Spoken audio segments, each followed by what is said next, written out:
MLA Raghuramakrishna Raju has made a strong remark over the use of loudspeakers in temples and churches. He criticized the violation of norms in a residential area, saying students and common people are facing severe inconvenience. The legislator revealed that he has already lodged a complaint with a DIG and Pollution Control Board of Chairman. He warned that the negligence by officials and vote bank politics and will not be tolerated.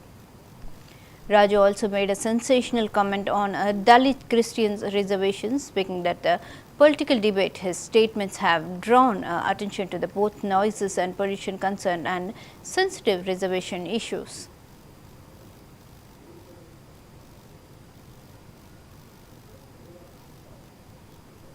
మన గౌరవ ముఖ్యమంత్రి గారు కూడా ప్రజా సమస్యలు ప్రత్యక్షంగా ఎమ్మెల్యేలు కూడా తెలుసుకోవాలి అని చెప్పిన మీదట చాలా ఎక్కువ మీటింగుల్లో ఈ మధ్యకాలంలో నాకు వచ్చిన కంప్లైంట్స్ ఏంటంటే మైకుల గోల చాలా చోట్ల ప్రెడామినెంట్లీ చర్చిల దగ్గర, కొన్ని చోట్ల దేవాలయాల వద్ద కూడా.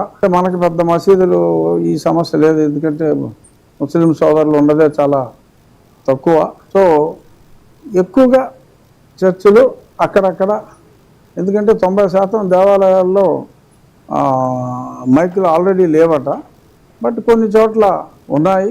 ఆ సమస్య ఎస్పెషల్లీ మొన్న పరీక్షల సమయంలో చాలా ఎక్కువగా చాలాసార్లు ఫోన్లు కూడా చేసి, కొన్నిసార్లు డైరెక్ట్గా నాకు కూడా ఫోన్ చేసి ఈ శబ్ద కాలుష్యం పిల్లలు చదువుకోవడానికి ఇబ్బందిగా ఉంది, ప్రతిరోజు అర్థం పర్థం లేని పాటలతో ఊదరు కొట్టేస్తున్నారని చెప్పి ఇళ్ల మధ్యన ఆ శబ్దాలు భరించలేకపోతున్నామని కంప్లైంట్స్ వచ్చినాయి. సో నాకు వచ్చిన కంప్లైంట్స్ ఎక్కువగా ఎక్కడ పడితే అక్కడ యథమిద్దంగా అనుమతి లేకుండా కట్టిన చర్చల నుంచి వచ్చిన ధ్వని కాలుష్యం అయినప్పటికీ కూడా ఒక రూల్ ఉన్నప్పుడు రూల్ అందరికీ